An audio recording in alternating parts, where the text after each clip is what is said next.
If you desire to make more money in your life and in your business, there is actually no other way around it than getting really good at sales. Now, regardless of what currently comes to mind when you hear the word sales or selling, I'm gonna show you how just doing this the right way will get people who buy from you to say thank you. If I can boil down the one thing that allowed our business to go past 7 figures, it has literally been getting great at sales. And I'm gonna be sharing with you my insight over the last 3 years of what I've learned in sales and how you can crush it this year. Welcome back to the department. It's Omar and I have with me art.mp4. Let's go. These are what we call solo episodes, where I take the expert seat, Art becomes the audience advocate. I literally believe that this is probably the most valuable podcast I have ever done, because I am going to just give you the very thing that I have discovered that has changed everything in my life and in my business. And not to belabor the point, I want to talk about the skill of sales. I want to talk about understanding sales, and sales has been around forever. But I think this is really cool because what you're going to get insight on is kind of like somebody who, I mean, I'd say I'm like 3 years in the game of being intentionally a student of sales. Before we move on, I want to define, this is my definition of sales. This is Omar El-Takori's definition of sales or selling. Selling is the ability and skill of persuading someone to get out of their own way to feel like taking a specific action. I'm going to say that again. Sales is the ability and skill of persuading someone to get out of their own way to feel like taking a specific action. And so let me say that getting good at sales has made me a better husband, father, pastor, friend, boss, coach, consultant. Like, it's made me a better person. And I think if that's hard to make sense of, I'm going to break it down. But I do want to ask you the question as we lead this conversation. What do you think about when you hear the word sales? Or maybe salesman or saleswoman? Like, what's the first thing that comes to mind, or what's the picture that comes to mind? You tell me. The first thing is people who come to your door at your house. Like, whether it's non-invited people. Yes. Yeah. Whether it's solar or something. People interrupting your day. Yes. People that are at my door and I don't want to answer my door. Yeah. What do you think about when salespeople? Maybe car dealership. So you think about car dealerships. Like there's sales reps and stuff like that. I think about cold callers, people who just like call your phone.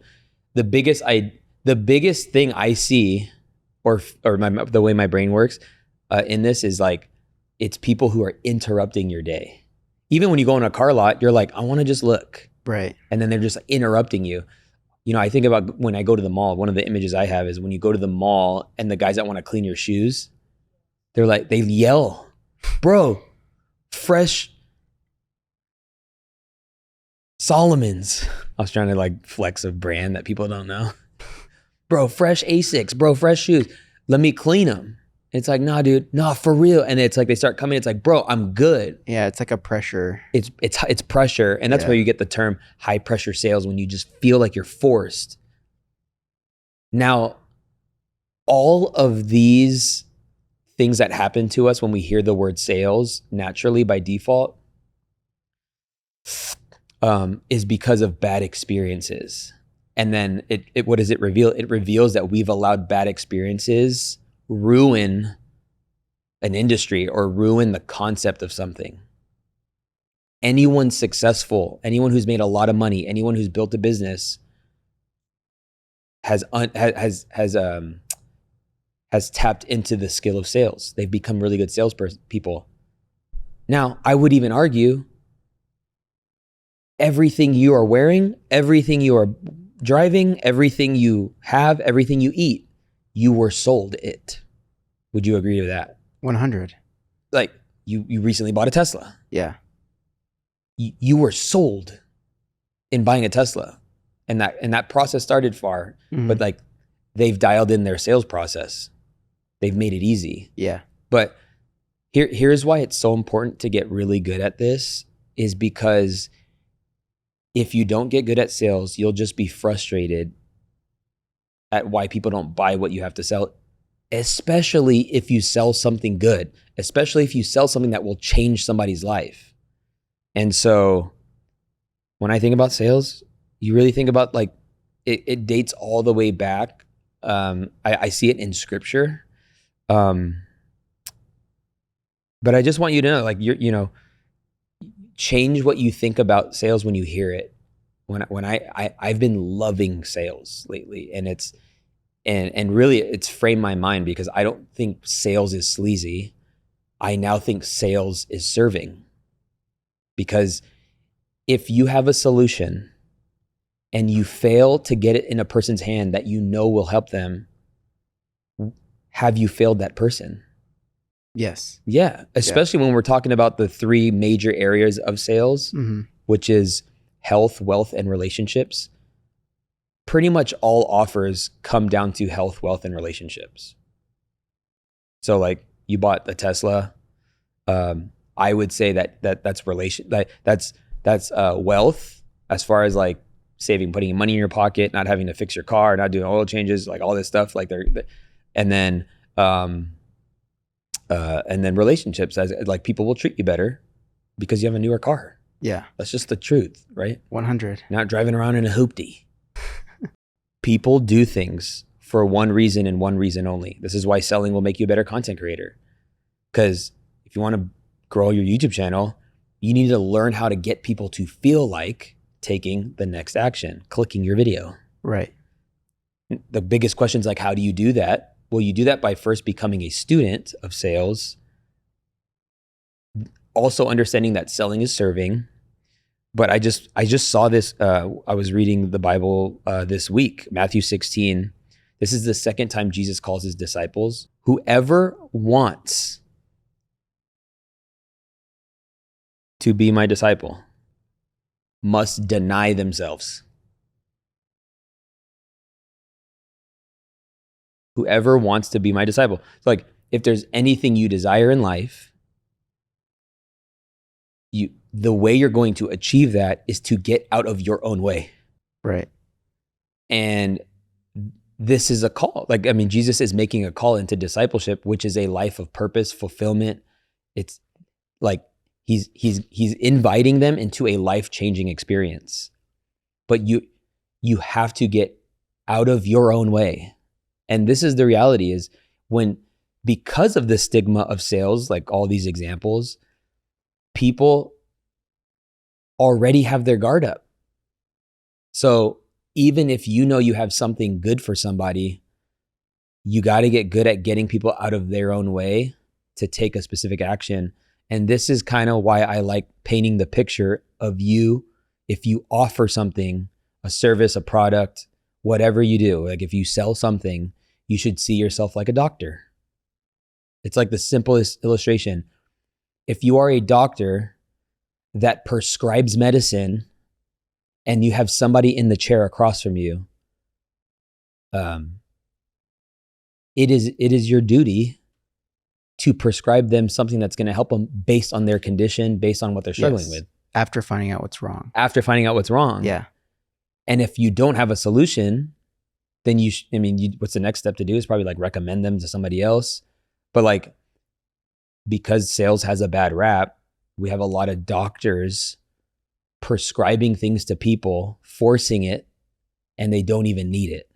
And it's keeping them sick, and it's keeping them stuck, and it's keeping, so I would, if you're in business, you're an entrepreneur, you're a creator, start seeing yourself like a doctor in your industry, and have that mentality. Like, it is malpractice to do something that somebody doesn't need or make sense for whatever they're trying to achieve, right? Yeah. So yeah, my sales journey started really like I didn't know I was selling when I started making content, but but it was like a good thing. It was like very natural. I was just talking about the features, and I was talking about what the features can do for you. It's like I'm looking back now when I made these tech videos, and I'm like, dang, I totally did it. And I also didn't think too much about sales and myself as a salesperson, even though I was like selling product on YouTube. It was when somebody told me, I've watched your preaching and you do know sales. Yeah. Like, you bring up the problem. This is called problem aware. And then you make people aware of the solution. This is called solution aware. And then the payoff. So like, hey everyone, we all struggle with this. But let's see what the Bible has to say. The Bible says this. And then what happens when we do this? This will happen. This will happen. Who here wants this? And then it's like everybody wants it, right? So but it wasn't until I discovered Myron and then started watching people that started, on social media. And there's like some great, I'd say they're not great, but they're sales educators and experts. I'm not a fan of their personalities, but they provide great information to just help you like be good at it. Something to ask you is, you say my sales journey started, and what you say it started with like you creating content for Think Media. I mean, looking back, I realized that's what I was doing in my videos. Yes, like hindsight, you say my sales journey. Yeah, but and then I even look back and like making, choosing Amanda to marry me, and then I look back on like I was sold on Jesus. So we have sold out to Jesus is like a phrase we use. Yeah, like, I mean, I look back now, I'm like, dang, like, but the thing is if you're not good at it, you don't get what you want. Right. But anyway, yeah, what's your question? I'm trying to get at when you started your like content creation journey, like, creating content for Think Media, what you were doing was sales, but you didn't know. Right. So someone could be thinking that, it has to look a certain way. Like, I need to start my sales journey, but they've already started it. Oh, yeah. And they're in it right now. Yeah, like creating content online, putting something out there online is sales. Everything is sales. What they wear, their lifestyle, everything. But you didn't know that in it. Hindsight now, it was, my sales journey started. Correct. Yeah, good clarification. 100. And that's why, like, this is a big awareness podcast. Like, I would hope that you become aware that everything you're doing is selling. Yes. I love that you said that, because how you present yourself sells, how you talk sells. Right. Like all that stuff, it's always selling. I actually break down business into 4 kind of categories. And that is lead generation, lead conversion, fulfillment, and then retention or ascension. Like, that's it. Lead generation, lead conversion, fulfillment, and then retention or ascension. I used to think the only time sales happened was in a lead conversion. Like when somebody gets on a sales call or when somebody's making a buying decision. But like, no. Like if you're in real estate, you should understand that sales is the entire process of business. But it's also a loop. It's a loop. Yeah. So for instance, you're going to sell somebody to give you their information to become a lead. That's what lead generation means. They raise their hand, what are you doing to make people feel like they should raise their hand and tap in with you? For me, I've given lead magnets, but even lead magnets are you're selling people on the next step. So it's got to be persuasive. And when I say persuasive, I mean like what's in it for them, not what I have for you. Right. There's a difference there, and so that's the part. And how people experience that lead generation is it's selling them, right? And then they get on a phone. This is why I love YouTube, by the way. This is why I love teaching content. This is why I love building a personal brand, because it is positioning people to be in the position or to feel like taking the next step with you, especially when you give them so much value up front, right? So So like how a person comes into your world is part of the sales process. And then when somebody feels how to buy or gets the opportunity to invest or whatever it is you sell, maybe it's like, okay, now they're ready to buy a home. That's taking a lead and now they're converting, right? That's part of the sales process. So this is where the ickiness comes into play. Like people get really forceful and then they try to force a sale. But like if you are a business owner, a parent or whoever, like if this message is resonating with you, the best thing you can do in sales is not feel like you have to have the sale. Right. When you can remove yourself from the outcome, Mm-hmm. it changes the complete dynamic. Yes. Bro, I literally got somebody to DM me today. I didn't get him to, but he did. This guy DMs me today. I mean, let me read his name. No, I'm just kidding. I'm not going to do that. So this guy DMs me. This is, by the way, why I want to pay off my home in like a year or two. Okay. Because it's going to influence my selling. Because if I don't need you, there's something about that energy. Mm-hmm. And I don't need you to watch this podcast. Dude, I don't need you to be here. Get to step in. No, I'm just kidding. Like I don't need anything, you know? And when you could position yourself to a place where you don't need nothing and you're completely free, there's just something about that kind of energy that people actually gravitate toward. So okay. I have a question, but go ahead. Yeah. So this guy DMs me and he said, yo, I'm thinking about signing up for your program, but I'm also thinking about signing up for this other person's program. And then I said, go with that other person. And he's like, I appreciate your honesty, but why would you say that? Because I don't need to convince you. If you don't want to do it, then don't do it. And it makes my life easier. But like, I do so much value.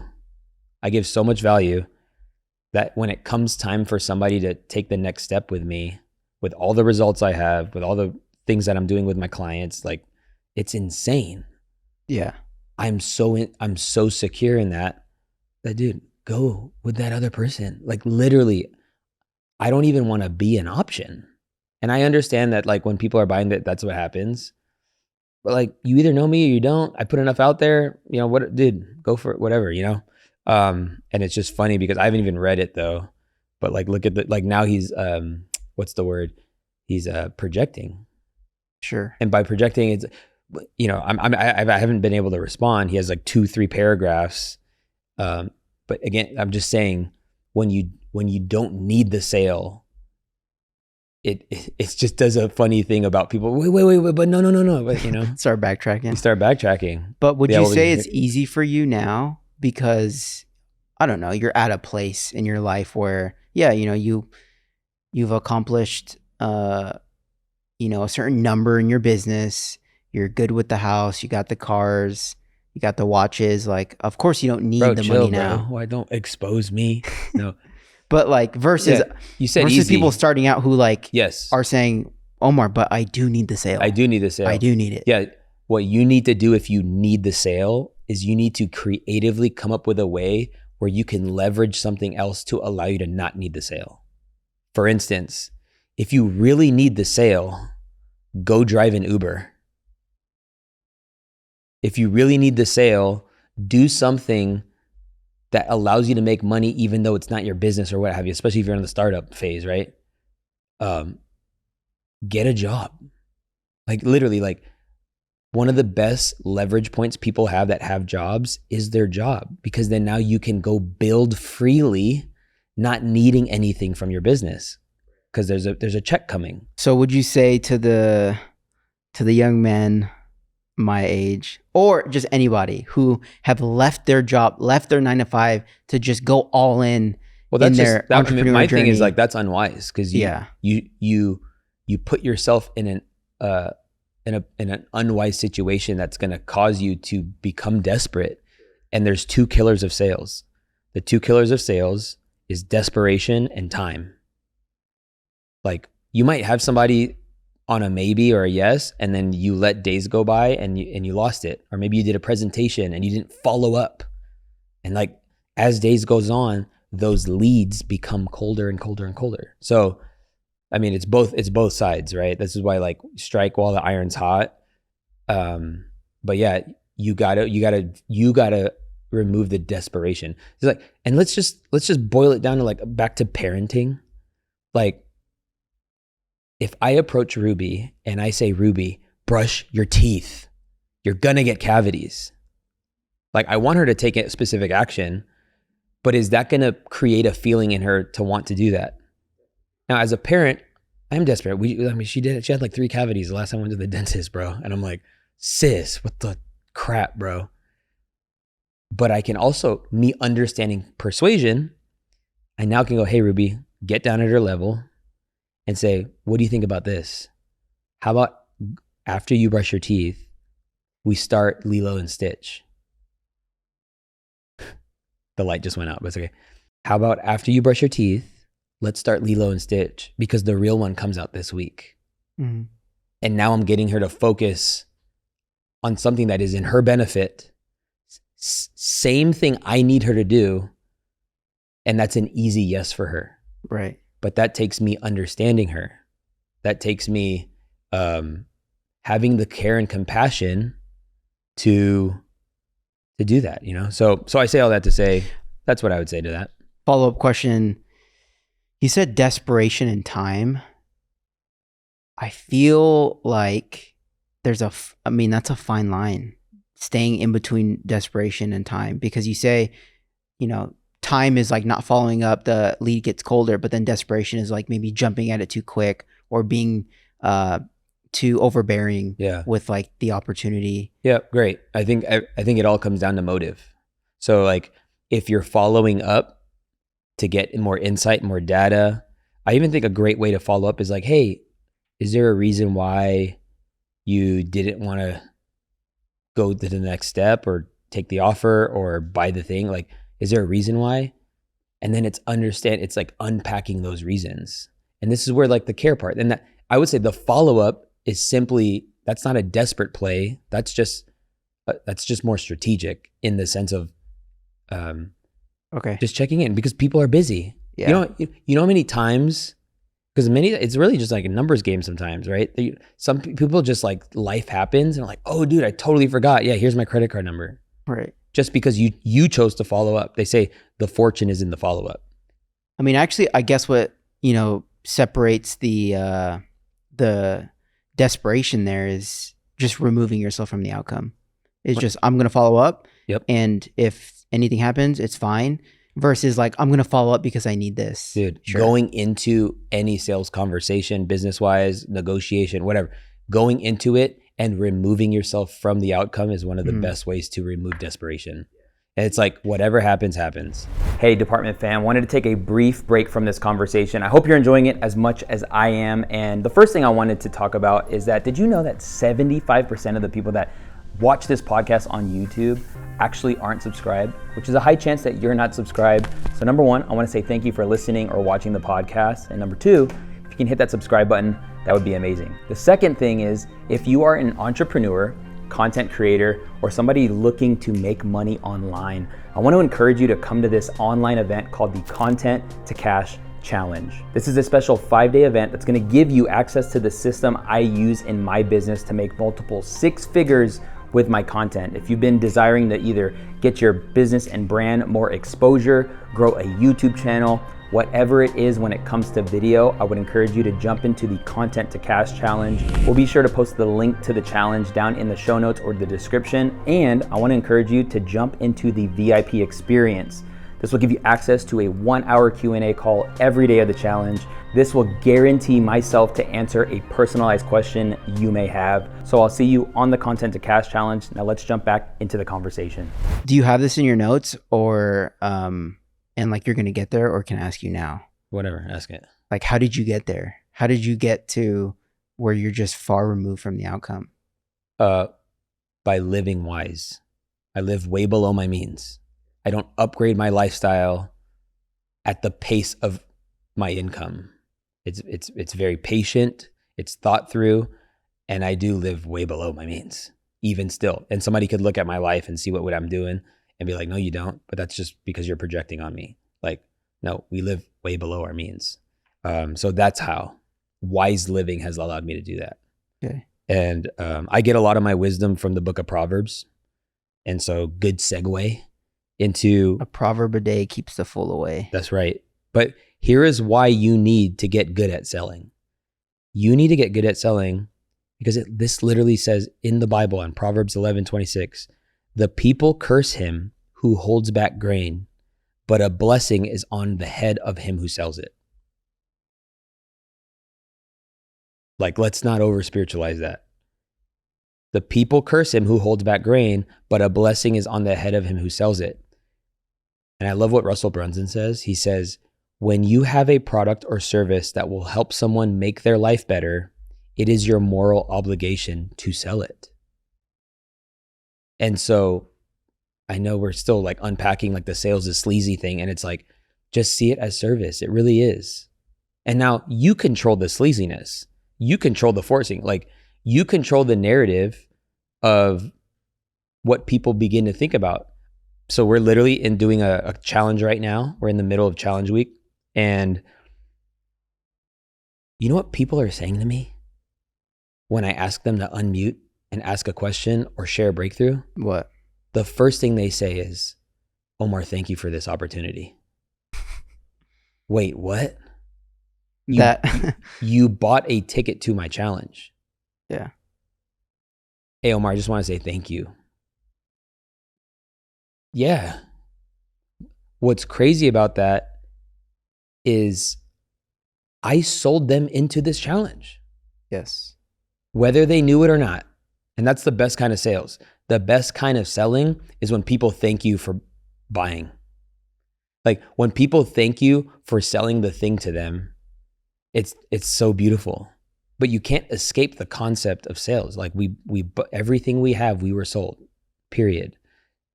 But we have a moral obligation. I think when you put it that way, it's like, okay, I need to lock in. Yeah. You know, I need to change the way I think about this stuff. And it's really, also crazy to think that that's a scripture, and you've had your frustration with this, but like in the church world, it feels so opposite. Like people are scared to charge what they're worth, or you know whatnot. Yeah. And it's like when you do something that you're gifted in, or that you're talented in, or that you are masterful in, not charging is doing both of you guys a disservice. That's why when we over spiritualize business, we under monetize our business. Dang. I got that from Brian Adamson. Shout out to Brian. Like, or the reason why you're under monetized is because you keep over spiritualizing. You have to separate business and charity. Like, your business isn't a charity. Like, it's hilarious how we'll take the church, which like, yeah, you shouldn't charge for the word. Yeah. Like we'll take church and then we'll bring that into business. And this is why relationships get all jacked up and people get all weird. And the reality is people aren't drawing a line between the difference between the two. Like, and then once I was aware to this stuff, I started seeing how it actually is, it's biblical to sell. It's good. And here's another reason why it's good, because when you sell somebody on your thing, you give that person an opportunity to pay attention or care about the thing. You know, the Bible says where your treasure is, there your heart is also. Yeah. So you when you pay more attention. We were on the challenge yesterday and some guy was like, dang, something you said, bro. I've literally had people tell me all the time, but like it really clicked today. I said, respectfully, do you know why it clicked, bro? And he's like, no, why? I was like, because you paid to hear that. That's why you heard it. Right. So this is why I'm not a fan of like free in the business space. When I say free, I just mean like doing things for free all the time. Because then it's like you're setting the tone. I have a friend who has a clothing brand, Christian clothing brand, but like it's a Christian clothing brand and he sees it like a ministry. And it's like, stop seeing your business as a ministry. It is ministry. Like you can minister to people with your business, and like it could be a door into the kingdom or to church or what have you. It's just like, which is amazing, but your business isn't a ministry. It's a business. Yeah. So pay to play, like pay the costs, buy the stuff, like do this, like, and it gets easier once you just break free. So like, that's all for like, the people who believe it's more blessed to be poor. What's interesting is all this that you're talking about, like understanding sales, getting better at sales, for you or for someone to start to understand sales deeply, they almost have to also become a better buyer. Because once you start understanding what sales does for other people and how it's so helpful, it's like, okay, why wouldn't I put myself in the position to buy 100. something? Yeah. So like, great that you brought that up, because that is a real principle in sales. When you become better at buying, you typically become better at selling. And what does it mean to become better at buying? It's learning how to buy with value in mind. Or even just reverse engineering. Why did you buy that? Yeah. What did they do to make you feel like walking into that store or choosing that car brand or whatever it is? Like what did they do to get you there? Yeah. And you just think about the experience. Like, let's just say, I mean, do you have like a specific moment in mind where you just remember like, oh shoot, like I bought this because this happened? well, let's just say my first watch, Okay. right? Like, I mean, there is somewhere along the way in the ether, when you make your first 100K, you should buy your first Rolex. Like it's like, it was just there. Like it's a very man thing, right? Like when you break your first 100K, or when you do, like when you hit your, whatever, buy a Rolex to commemorate it. And so it's like, I hit my first 100K in 2018, but I was too scared to buy a Rolex. But then when what was it, 21, I believe. 2020 or 2021. Yeah. I was like, babe, can I buy the watch? And she's like, yeah. And like, so 8 months in, the girl texted me from the dealer and said, you can come in. We have your watch. I'm like, is it my watch? I was like, that was a sales tactic. Yeah. She said it was mine. It wasn't mine. I didn't buy it yet. Right. Okay. So we have your watch. She even got me tripping because I was out of town. Mm-hmm. And I was like, oh, I can't be in town till Monday. Like, I mean, are you going to sell it to somebody else? She's like, if I have your word, I'll keep it till when you get back. And if you're not, we're going to sell it to somebody else. I'm like, they're really good at this. But let's even back up even further. I got on a wait list. Right. So I said yes before I even bought. This is why wait lists are a powerful sales. I don't want to call it a tactic, but like a great sales tip is like, start with wait lists, or have a wait list. It gives people who say yes before the yes. And so I go pick up the watch and it's this whole thing. And so I bring Ruby and my wife, and then they're like, what do you want? You want to drink something? I'm like, yeah, I'll take a sparkling water. Hey, and they go down to Ruby. Like they're treating like that. This doesn't happen at H&M. This doesn't happen at Target. Would you go to Rolex? Hey, Ruby, would you like sparkling water or regular water? And would you like chocolate? Like, yes. It's like, sweet. And then obviously I hook up Amanda, but babe, film this real quick, But it was like the buying experience was so good. Yeah. And like, they just took 11 grand from me. But I bought the watch for $11,000 and it was crazy. Right. And Paid even 11 grand for some sparkling water. I know, crazy, but it was also cool. I mean, even just put on gloves, let's tighten it and, make it fit, make sure all that stuff. It's like all that is making you feel good about the purchase. And something Daniel Priestley says, he says is that people just want to be delighted in their purchase. They're delighted in their purchase by the sales process. That's how they get delighted. That's how you get a thank you for selling me this. And here's the thing. When I say better buyer, I'm also saying it does help to stop being cheap. Now, I think there's a difference between being frugal and being cheap, but like being cheap as in always wanting a deal. Being cheap is like, let me get a discount. Being cheap as in like wanting the cheap version of something. What people don't realize is when you buy cheap, you actually end up paying more. It costs more to be cheap. An example of this, Sophie, do I have your permission to tell a story? Yes. Okay, she said yes. Okay, here we go. So Sophie moves from Austin to Las Vegas and she needs to register her vehicle. And I know that's like going to the DMV, we all know is long lines, yada, yada, yada. Something I discovered was that there are these places that aren't the DMV, but they charge extra fees to do things quicker and there are no lines.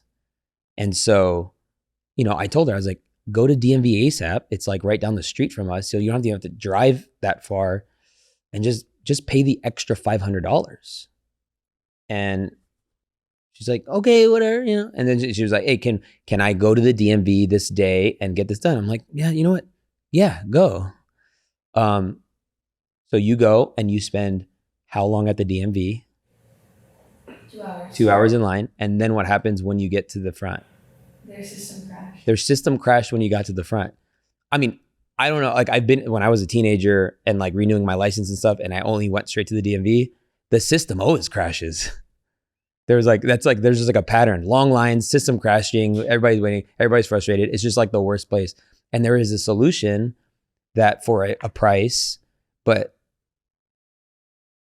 I mean, I would ask you, like, what was your biggest reason for not going to DMV ASAP? Like not knowing if it was legit. And not knowing it was legit. Sure.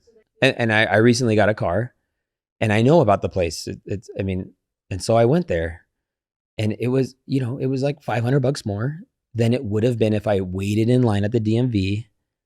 And then hopefully it all worked out and hopefully I had all the things. And thankfully, well, here's what's actually crazy. And this is just my story, right? Dude, I got $9,000 back, which is crazy. I mean, from the DMV, from the third party that helped me with the DMV. Oh, okay, gotcha. Which they just, what's the point of this thing, Omar? I'm freaking listening to this podcast on my way to work. Okay. The principle here is when you start seeing value, like start buying with value in mind, it just changes the way you like carry yourself, And what's funny is like, cause I love thrifting and like, like that type of stuff, which I think there's a line to draw here, but it's like, if you want to invest in a podcast setup, you can buy one mic one time, the Shure SM7DB. It's $450. Or you can buy the $120 USB mic and you will upgrade it 2 years from now or a year from now. You'll be like, all right, I'm ready. And it's like, you were ready. You're just, and I know this sounds like weird. I'm just calling people to a higher level. Just be a better buyer. Yeah. Like your life just becomes better. Like, now can I be the victim? So thanks for letting me use you as the example. I'm going to be the example now. I went golfing at Red Rock Country Club with my friends, Sam and then Pastor Jamin. Okay. I didn't want to valet my car because I'm like, I don't want to valet my car. I don't want to tip. And then, so we finish our round. We're the last group that finishes our round. Them both, they valet their cars. Mm-hmm. And I come outside and like, I just put my golf on my back and they're like, where are you going? I was like, I parked way over there. Jabin looked at me and was like, valet every time. I was like, you're right. But like they were able to leave and get to their wives and families quicker. Sure. Just because I was trying to be cheap. Yes. Right. So like I'm just trying to, the principle that you brought up in your question is true. When you become a better buyer, you become better at sales. So like, and you can interpret that the way you want to interpret that, listener or watcher. And so, yeah. Good. Now, there is a difference between selling one-to-one or one-to-many. They're like two different skills, actually. The more you understand sales, and you help volumes of people, you can actually learn how to sell one-to-many, which is like the coolest thing. We literally hit 7 figures in our business without a sales team. Yeah. And that was because I got so good at sales. And so I'm doing all the selling because I understand it and I can teach and sell at the same time. I can create a feeling in people to take the next step and serve them at another level, like all that stuff. But if you think selling is hard, it might be because you have bad belief around selling. Like your belief around selling and the idea of it, your belief about it is wrong, so that when you are selling, you're terrible. Because you're like trying to navigate something that just tell it straight. This is easier for you or it's not, or or unpack, right? So if you think selling is hard, it might be because you just have a wrong belief around selling. And the truth is, you were sold everything you have. I know I said that like 10 times, but you just have to know that. Like you were sold on your spouse, you were sold on your job, you were sold on the clothes you wear, you were sold on whatever, right? It's kind of crazy how like deep it goes, to be honest. This is why like you gotta say like selling is essential. Yeah. And that's one of the principles about sales, by the way. One of the biggest principles about sales is that you have to make what may seem non-essential, you have to make it seem essential. And this isn't anything, this like making something seem essential is simply your belief in the solution that it can provide or the transformation it can provide. And if we're talking essentials, like, do you feel like you need friends to be, or you like need to have good relationships in life to like be good? Yeah. And then health, wealth, relationships. Like, do you believe it's essential to have your health in order? Yeah, for sure. And then have you ever gotten sick? Yes. And then saw a doctor? Yes. And then prescribed you something? Yeah. Yeah. Did you argue on the price? No. Oh, you just got your wisdom teeth taken out. Yeah. Did you ask for a deal? I guess kinda. How did you get the bill down? Bro, become a better buyer. No, what? It was like $900 for anesthesia. Yeah. Or like right. Oh, to be put under. Like Twilight medicine. Yeah. But I was like, nah, bro. But they gave you an option. Yes. And that was cool on them. Yeah. They'd be like, hey, do you want this? It's this, or do you not? But no, I don't. Okay, perfect. Let's keep it going. Like, great. I mean, the principle here is like, you paid to have your wisdom teeth removed because you started experiencing pain. Yep. Okay, so health, wealth, or health, relationships, and then wealth. Like, do you believe that in order to move forward in life, you need money? Yeah. Okay, sure. So if these are the three pillars, ain't going nowhere without money. Yeah, if these are the three pillars of essentially all offers, you actually have to like anchor yourself in it and just like sell it. When I like say sell it, it's like, dude, if you don't focus on building your personal brand now, you're going to be obsolete and it's going to be really hard to make easy money. And it's getting harder every day. Would you like to build your personal brand? I'm chilling. Bro. I just want my life to be freaking suck. Okay. Another one. If you think selling is hard, it's probably because you're using the wrong words. Most newer entrepreneurs like to include themselves in the sale. Like, this is what I want for you. This is what I'm selling. And it's the words you use can be everything, right? I have a course. I'm going to teach you how to make $1 million. It's $10,000. I have a program that'll teach you how to make $1 million. It's 20 grand. Which one do you want? Probably the program. Why? Because program sounds way better. So then should I use the word program? Yeah. Yeah. Okay. So the words you're using is why it's either making it easy for you to sell or hard for you to sell. And a few tips on this is outcome-based words sometimes, right? Sometimes it's just better words, course versus program, toolkit versus checklist. Toolkit sounds cooler, right? I don't know, whatever. But my thing is some key things when it comes to word choice is using identity for your offer. So like my inner circle is called Content Mastery Inner Circle. It's I want you to put on this identity. That's what people buy. People buy an identity. And that's why personal brands are huge, because even in clothing, we buy a name. branding is our names. So the name is very important and the words you use are very important, but it's identity based or outcome based. When you name your offer, when you name your program, or when you name your lead magnet, really think about the person and use their language. This is why I think if you want to get good at sales, you should have a level of compassion and empathy, because that means you're listening. Right? Which is another thing. If you think selling is hard, it's because you're talking too much. Right. It's like, hush. Guys, we're shooting a podcast. 2 lights died so far. We're not showing up any perfect. We got batteries though, so we're chilling. So it just got really dark, and that's okay. Let's do a little role play. Okay. I'm going to sell you a wallet. Okay. So let's just imagine you came in the store looking for a wallet. Okay. And then I got these 2, okay? Okay. Bro, what brings you in for looking at a wallet? I'm looking for something less bulky. What do you currently have now? It's like a card holder that has a fold. When did you get that? A few months ago. I had one of those, and they like cut through your pants. Yeah. Like they're sharp. Yes. Yeah, dude, we have like really good, like high quality made in Italy wallets, which is just like nothing new. Would you be interested in like a simple one like this? Oh yeah, for sure. And like, how many cards do you carry? Maybe like 5 to 8 cards. 5 to 8 cards.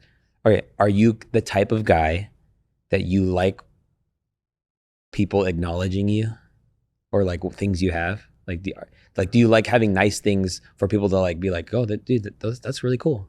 Sure. Yeah, like in some things. Okay, because I have this one, because we sell it in black. Okay. But this is like the Rolex green, and every time it's on the table and I'm like paying for a bill, people always ask me, what wallet is that? And it just sparks cool conversation. Which I just bought it because it was green.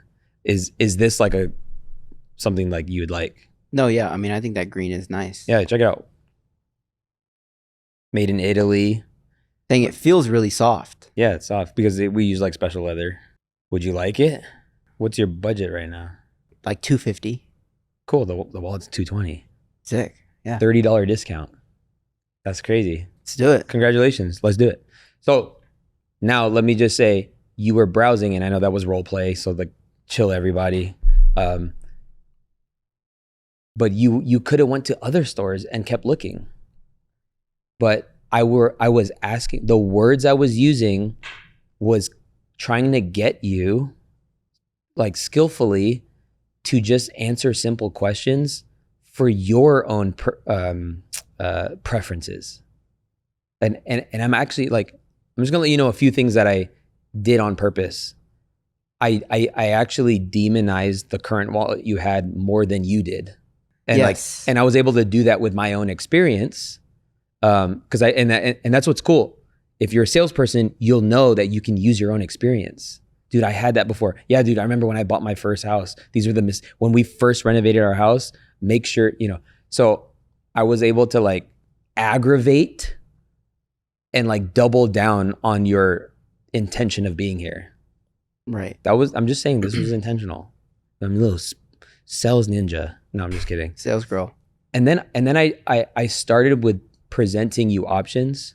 Mm-hmm. And just wanted to see what kind of person were you. Like everyone knows the answer to the questions that are regarding them. This is the principle of like, make it about them.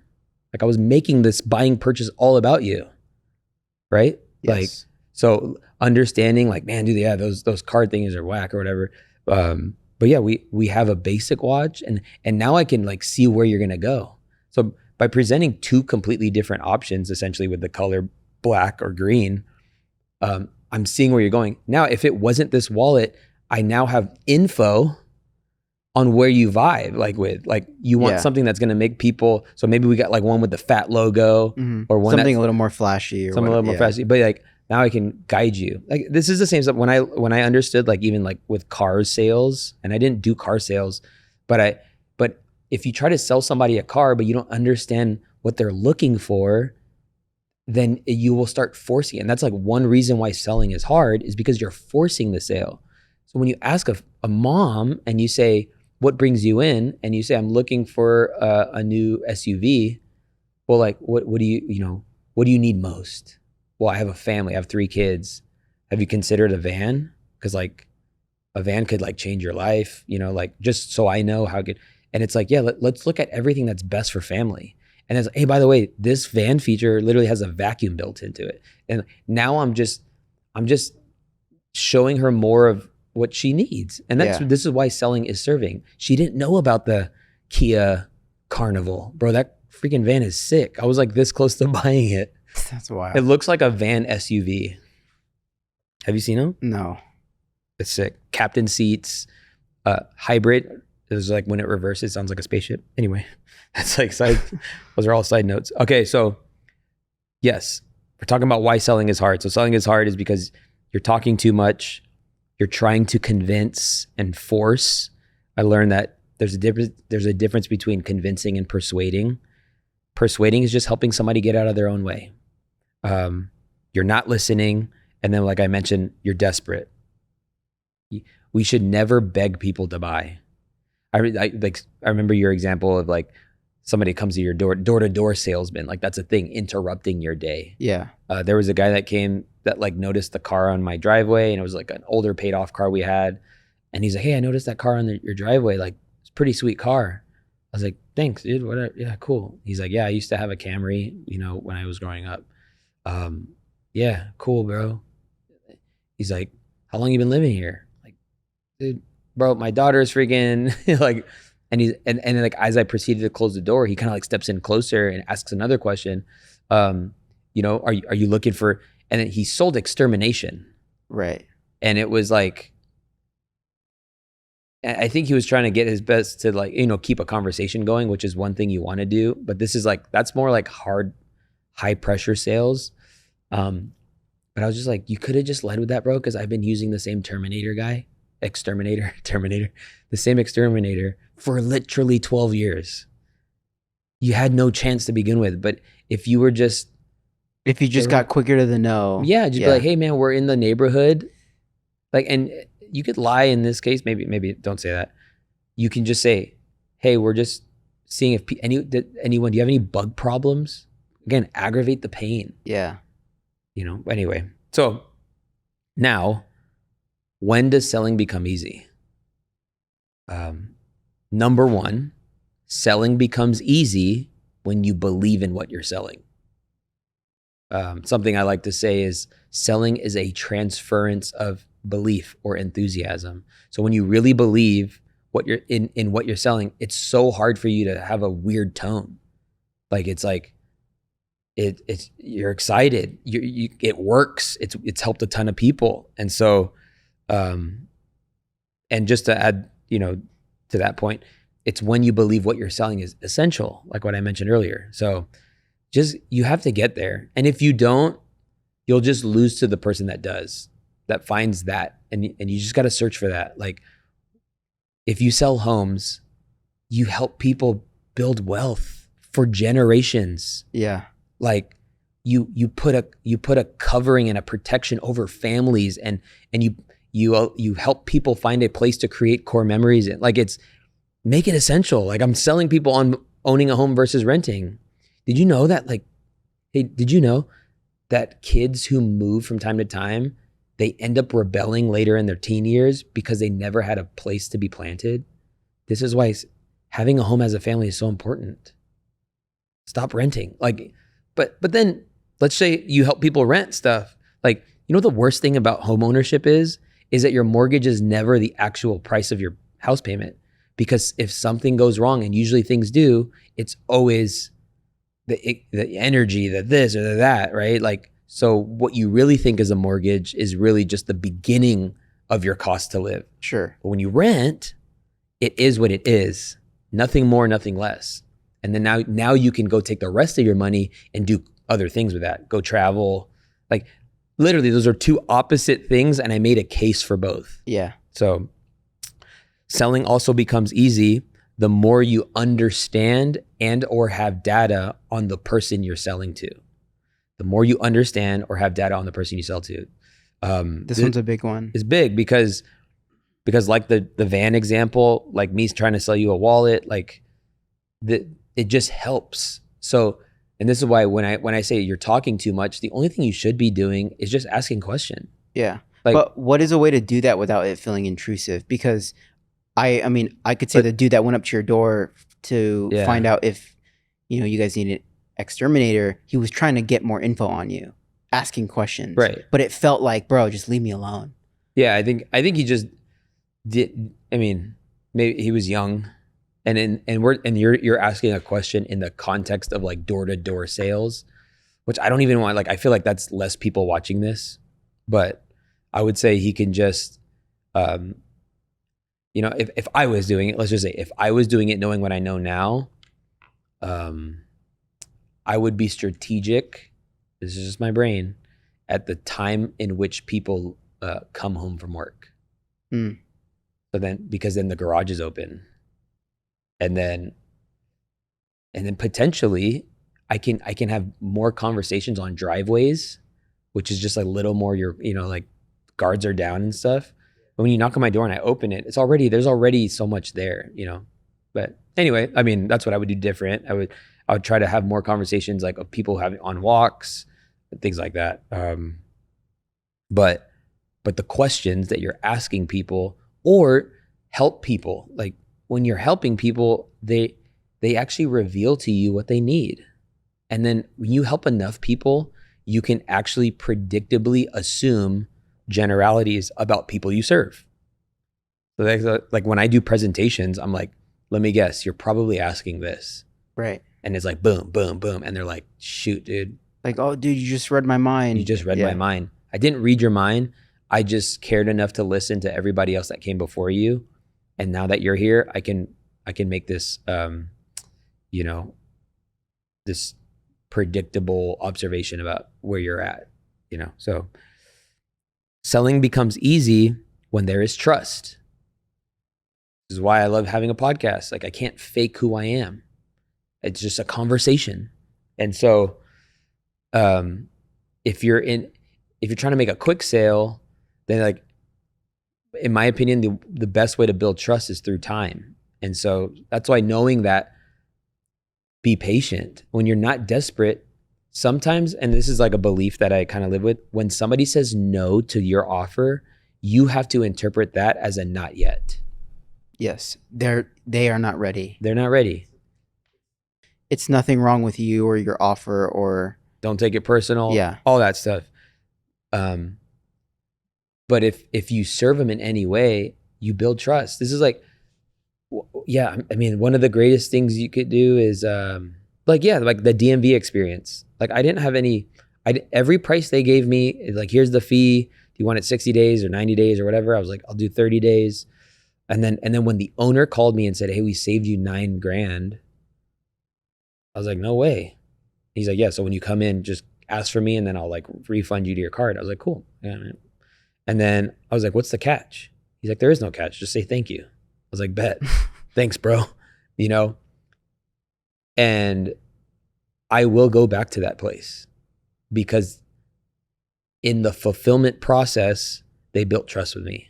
Yes. Right. Or now, like in some cases, people are taking a gamble. This is why there's like sleazy people online or like scam artists online. Like, is because they're good at wooing people into a sale. Right. But sales is also like the fulfillment. Yeah. And then when I say ascension or retention in your business, at some point, if you're doing a great job and you're fulfilling and serving the people, and they're getting results or they're getting the transformation, at some point you could stop marketing. Like, I realized, like, there could be a point where like literally I don't have to sell people into the program anymore because it'll be referrals and renewals. And that'd be cool. So trust. Selling becomes easy when trust is built. Selling becomes easy when an offer is irresistible. Irresistible. What makes an offer irresistible? When it feels like they're getting the long end of the stick. When, this is, and there's things like, and this is not an offer podcast, but,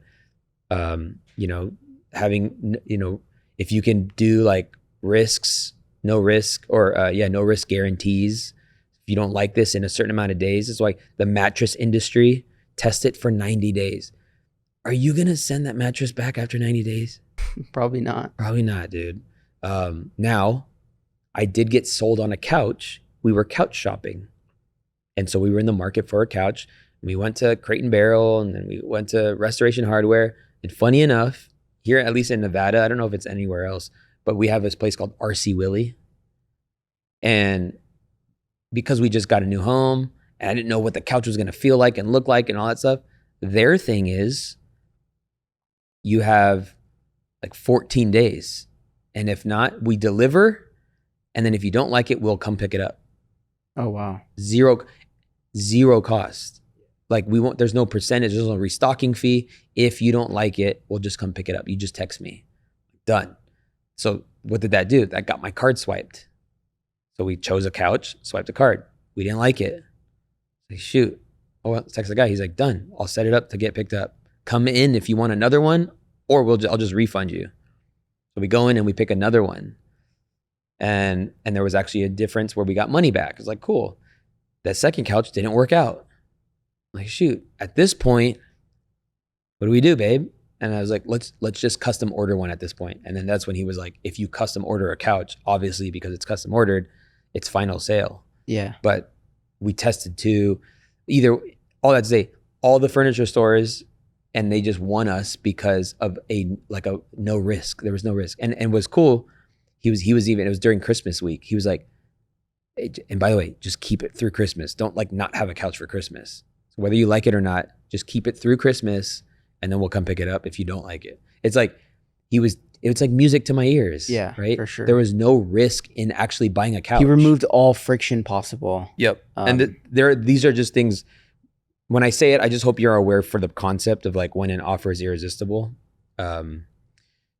Another thing that makes selling easy is proof or testimonials. Like if you are in business and you're not consolidating wins or testimonials from the people you are helping serve, you're doing yourself a disservice, and you already got those people the results. So you're just doing yourself a disservice. So get really good at sharing wins and stories and transformations that you help people experience. And one really big reason why I found that testimonials were big is because I can talk about all my success and say, I've done this and I've accomplished this. But when somebody sees it from a different gender or different demographic or a different ethnicity, other people see that and say, oh, they were just like me. And so it makes easy, like when I let other people do the selling for me, essentially, right? Yeah. I wrote it down. What did I write down? Let the testimonial or let the transformation do the talking. I guess we could say let the testimonial do the talking. And then, and this is kind of repetitive, but sales become easy when you need it, when you don't need the sale. So do what you can strategically to really come to a place where you don't need the sale. Again, with the desperation stuff, but yep, that is sales masterclass from Omar. Sorry if it was all over the place, but if you're still here, DM me on Instagram and put Department Fam. I'll listen to the whole thing. Everybody who does that, by the way, I actually see it and I acknowledge it. So, yep. What else do you have to say? I think the biggest thing that sticks out is everything is sales. Like, it's honestly, like when you take a step back and you really look at it, you're like, okay, yes, everything I'm doing in my life is selling somebody on something. And everything you're in, you got sold. Yes. So yeah, it's just a trip. It's like a weird thing to think about. Good stuff. But yeah. All right, Department Fam, we'll catch you in the next episode. Peace.